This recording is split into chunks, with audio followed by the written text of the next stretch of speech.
Today we are meeting in the world's biggest democracy, the fastest growing major economy in the world with the most rapidly expanding renewable energy sector of any major economy. Prime Minister Modi, thank you very much for your kind hospitality. आज हम ये देख रहे हैं कि इस दौर में हर कोई दौड़ा भागा चला जा रहा है इंडिया की तरफ। सबकी दौड़ें लगी हुई हैं इंडिया की तरफ। और सुनने में आ रहा है इनके बाद स्पेन के वजीर आजम भी आ रहे हैं ताकि वो डील लेके जा सके। ऐद बने।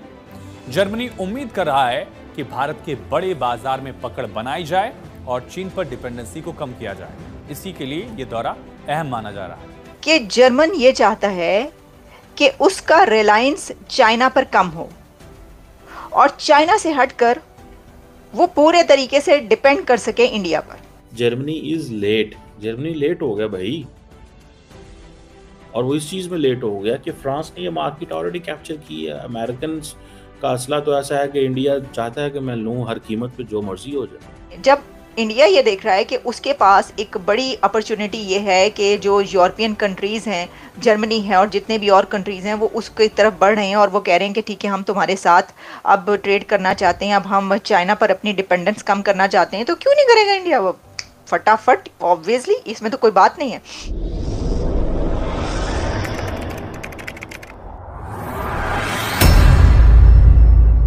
नमस्कार दोस्तों, स्वागत है आपका पाकिस्तान की बर्बादी में। जी हाँ, तो आज की बर्बादी कुछ इस तरह है कि आज दुनिया के सभी देश भारत के साथ अपने संबंधों को तेजी से मजबूत करते चले जा रहे हैं, परंतु पाकिस्तान, जी हाँ, 77 सालों से पाकिस्तान आज भी वहीं पर खड़ा है जहां वह 77 सालों पहले खड़ा था। जी हाँ, तो खबर कुछ इस तरह है कि जर्मन चांसलर ओलाफ स्कोल्ज जो इस वक्त भारत में मौजूद है, उनका भारत आने का मुख्य उद्देश्य है कि भारत के साथ अपने संबंधों एवं अपने व्यापार को बढ़ाया जाए और चाइना के ऊपर से अपने डिपेंडेंसी को दूर किया जाए। जी हाँ, जर्मन चांसलर ओलाफ स्कोल्ज ने भारत में अपने भाषण के दौरान कहा कि मैं आज दुनिया के सबसे बड़ी डेमोक्रेटिक कंट्री में खड़ा हूँ। भारत आज दुनिया में सबसे तेज इकोनॉमी ग्रो करने वाला कंट्री बन चुका है और उन्होंने भारत की तारीफ करते हुए पीएम मोदी को भी धन्यवाद कहा। खैर दोस्तों, अब से छोड़िए, हम पहले पाकिस्तानी मीडिया का रिएक्शन देखते हैं। आज हम ये देख रहे हैं कि इस दौर में हर कोई दौड़ा भागा चला जा रहा है इंडिया की तरफ। सबकी दौड़ें लगी हुई हैं इंडिया की तरफ। ये आप देख रहे हैं, जितनी भी बड़ी डेवलपमेंट्स हो रही हैं दुनिया में, उसमें हमें ये नज़र आ रहा है कि हर कंट्री का लीडर जो है वो इंडिया की ही बात करता है और कुछ ना कुछ हो रहा है। पूरी दुनिया की कंट्रीज़ का कुछ ना कुछ इंडिया के साथ चल रहा है, हो रहा है। ट्रेड हो, एग्रीमेंट्स हों, साथ में कुछ फोरम्स पर मुलाकातें हों, कॉन्फ्रेंसेस हों, समिट्स हों, जो भी हो।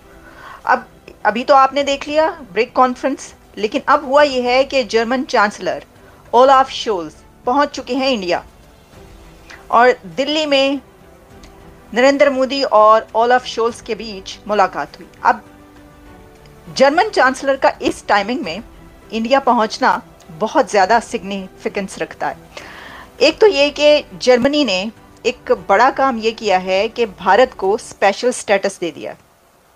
ये बड़ी खबर है कि जर्मनी ने इंडिया को स्पेशल स्टेटस दे दिया है और ये स्पेशल स्टेटस है, वैसे तो ये स्पेशल स्टेटस फॉर डील्स और ख़ास तौर पर जो मिलिट्री डील्स हैं उसके लिए दिया गया है, क्योंकि जर्मनी ये चाह रहा है कि इंडिया के साथ बहुत बड़ी डील्स हो जाएं।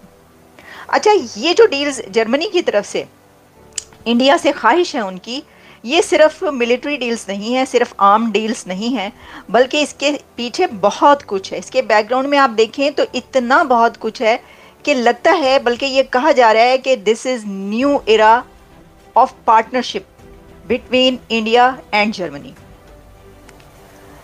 इसमें एक बड़ा एलिमेंट ये है कि जर्मन ये चाहता है कि उसका रिलायंस चाइना पर कम हो और चाइना से हटकर वो पूरे तरीके से डिपेंड कर सके इंडिया पर।